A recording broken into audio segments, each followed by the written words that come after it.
What's going on, guys? The Comics Kid 2099 here. Welcome to day 219 of the 365-day graphic novel review challenge. As you can see, I'm wearing a Snuggie right now, and I sound a little bit less energetic than I usually do in my videos. That's because I am extremely sick right now. But I'm still going to be filming videos during this time of sickness, and I hope to very soon be back to my full fighting health. So today, I do not have a Transformers book to talk about. I ran out of all my Transformers books, so instead, I will be talking about Maintenance by Jim Massey and Robbie Rodriguez. This is a very short trade paperback. It only collects the first 3 issues of this series. There are 3 trade paperbacks of this series. I only have the first 2. I have not found Volume 3 anywhere out in the wild. I am not going to be talking about Volume 2 tomorrow, basically because I don't have anything additional to say about that volume that I'm not already going to be saying about this volume. So basically everything that I have to say about Volume 1 goes to what I would be saying about Volume 2.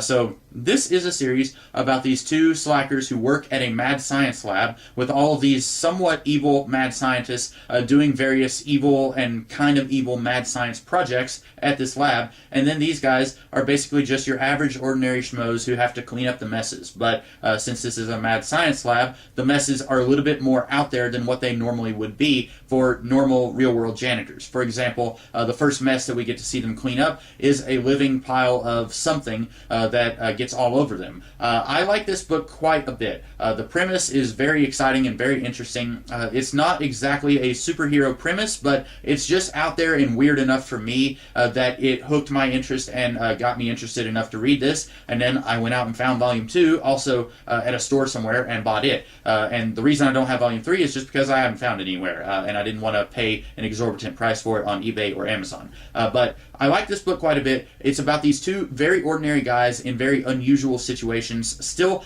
acting like very ordinary guys in these unordinary situations.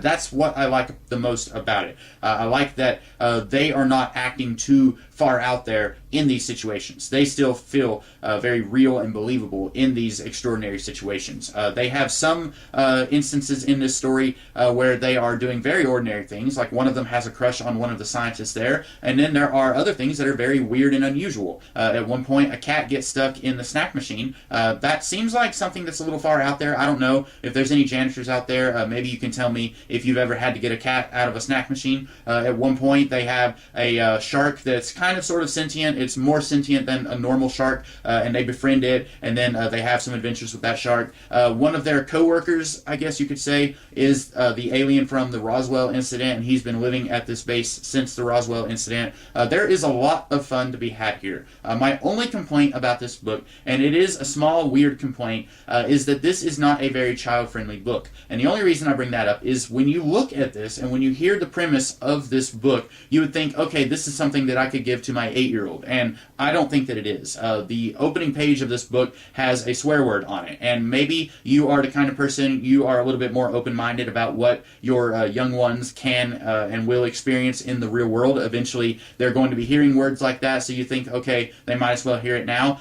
If that's the case, then that's fine.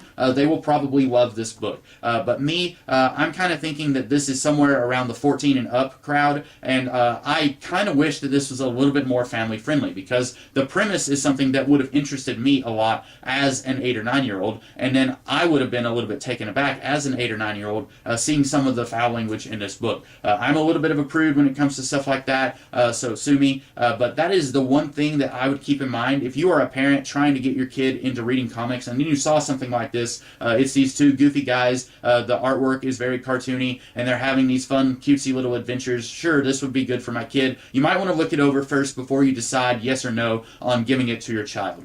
So that's about all that I have to say about this book. This series is a lot of fun. If you enjoyed what I said about this volume in this video, go ahead and check this series out. I also really like Volume 2 quite a bit, but again, I didn't have a whole lot to say about that didn't already apply to this volume.